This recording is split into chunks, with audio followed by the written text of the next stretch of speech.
हमारी जीत हो रही है, क्या कहेंगे? सबसे पहले तो आपके चैनल के लोगों को धन्यवाद दूंगा।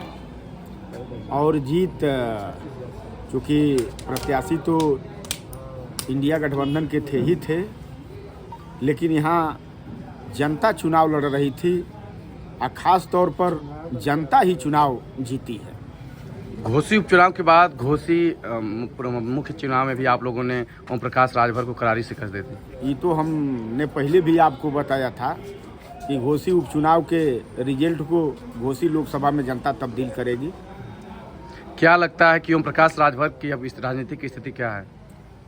ओम प्रकाश राजभर का राजनीतिक स्थिति तो पहले भी आप जानते हैं कि उनका राजनीति में कोई स्तर नहीं है, और आज भी जनता ने ये एहसास करा दिया है ओम प्रकाश राजभर और उनके लोगों को, और उनके कार्यकर्ताओं ने, जो कार्यकर्ताओं का ओम प्रकाश राजभर 22 में गठबंधन करके 17 सीट पा करके अपने कार्यकर्ताओं का जो हवा लोग उन्होंने निकाला, उस हवा निकालने का उनके कार्यकर्ताओं ने बदला ले लिया ओम प्रकाश राजभर से। क्या लगता है कि महेंद्र राजभर ओम प्रकाश राजभर को कितना बड़ा झटका दे रहे हैं इस समय? अभी तो भाई गांव इलाके क्षेत्र में जब आप चलेंगे, जब मतदाता से मिलेंगे, तभी आपको शुद्ध रूप से जानकारी होगा। हमने तो कहा था ना, हमने तो पहले भी इस बात को कहा था कि ओम प्रकाश राजभर के मान का नहीं है। अब ओम प्रकाश राजभर जो दूसरों को गाली देते थे, अब ओम प्रकाश राजभर के अंदर ये सहनशीलता होना चाहिए कि अब अपने भी गाली सुन करके बर्दाश्त ओम प्रकाश राजभर को करना चाहिए। क्या लगता है महेंद्र राजभर जो पार्टी में फूट डाले थे, ओम प्रकाश राजभर का विनाश हो गया? अच्छा ये बताइए, हमारे जैसे हजारों नेताओं ने कमर तोड़ मेहनत किया था, लोगों ने अपनी जवानी लगा करके सुहेल देव भारतीय समाज पार्टी को खड़ा किया था, इनके और इनके बेटा के लिए कि समाज के लिए और कार्यकर्ताओं के लिए, ये तो तय करना चाहिए ना। लेकिन ओम प्रकाश राजभर को ये घमंड हो गया था।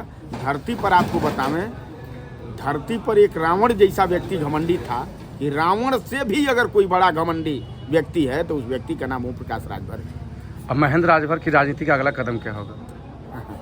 अब अगला कदम वही गांव चलो अभियान चलेगा।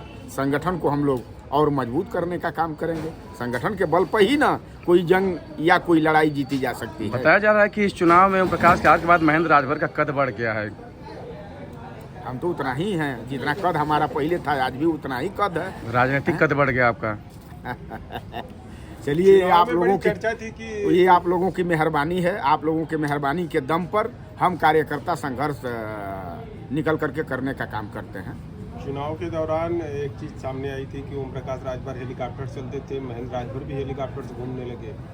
थोड़ा ये चुनावी चर्चा थी। चलिए भाई, ये चर्चा था तो हम तो भाई आप जान ही रहे हैं, आप प्रेस के लोग हैं, हम तो आप लोगों का पहले से आज भी और जब तक धरती पर जीवित रहूँगा।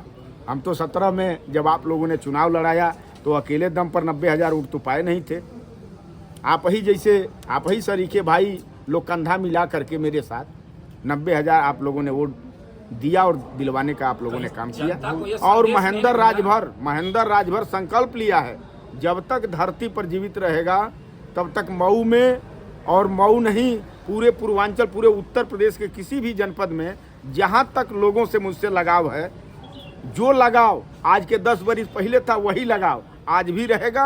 और वही लगाव जब तक महेंद्र राजभर धरती पर जीवित रहेगा, जब तक इस आंदोलन को चलाने का काम करेगा, वही प्रेम मोहब्बत लगाव उन कार्यकर्ताओं और नेताओं से रहेगा। घोसी के उपचुनाव में, जब घोसी का उपचुनाव हुआ था उस दौरान जो जीत मिली थी इंडिया गठबंधन को, तो उस समय जो सत्ता में लोग थे वो लोग हंसी उड़ाते थे, और इंडिया गठबंधन का ये था कि ये एक आने वाले लोकसभा का सेमीफाइनल है। आज वो बिल्कुल साफ पूरे देश भर में दिखाई दे रहा है, उस पर क्या कहेंगे? देखिए, वो तो सही बात ही था कि जो चुनाव हुआ था वो सेमीफाइनल ही फाइनल था। आज पूरे देश का चुनाव हुआ है ना, फाइनल मैच हुआ है। और यही फाइनल नहीं, देखिएगा रात भर में और कुछ होने वाला है।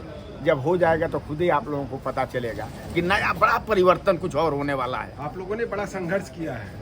अगर इंडिया गठबंधन की सरकार बनती है तो अखिलेश यादव को किस पद पर देखना चाहेंगे? अरे भाई, अब बड़े नेताओं का विषय है, सब लोग सांसद बन करके गए हैं, उन लोग आपस में मिल बैठ करके उन लोगों का वो विषय है।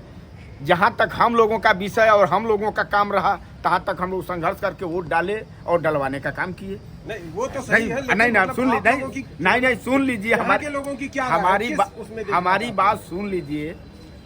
अब उन लोगों का विषय है, बड़े नेताओं का विषय है, जिसको वो लोग बड़ा चेहरा आपस में बैठ करके बैठकी करके लोग तय कर लेंगे, उसका हम लोग स्वागत करेंगे। ऐसा नहीं है कि नहीं। पूर्वांचल के लोग क्या चाहते हैं? मतलब एक पूर्वांचल कहावत के- है ना कि जो दिल्ली का रास्ता जाता है वो यूपी से घूम के जाता है। पूर्वांचल के लोग तो चाह ही रहे हैं कि माननीय अखिलेश यादव को देश का चेहरा बनाया जाए, लेकिन भाई लेकिन विषय ये केवल नहीं है।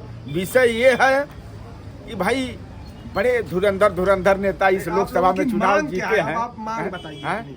आपकी मांग है जनता की, सारे अरे भाई शहरों में मांग है कि जो पीएम की पद दिया जाए, जनता की चाहत है कि माननीय कि PM अखिलेश यादव को पीएम बनाया जाए। पीएम बनाया जाए, चूंकि इस नाते कि पूर्वांचल में उनका एक बहुत बड़ा चेहरा, पूर्वांचल छोड़ दीजिए, उत्तर प्रदेश कहा जाए तो छोटा है, पूरे देश में अगर किसी का चेहरा इस लोकसभा में उभर करके आया है तो उस व्यक्ति का नाम अखिलेश यादव है। इसमें कहीं कोई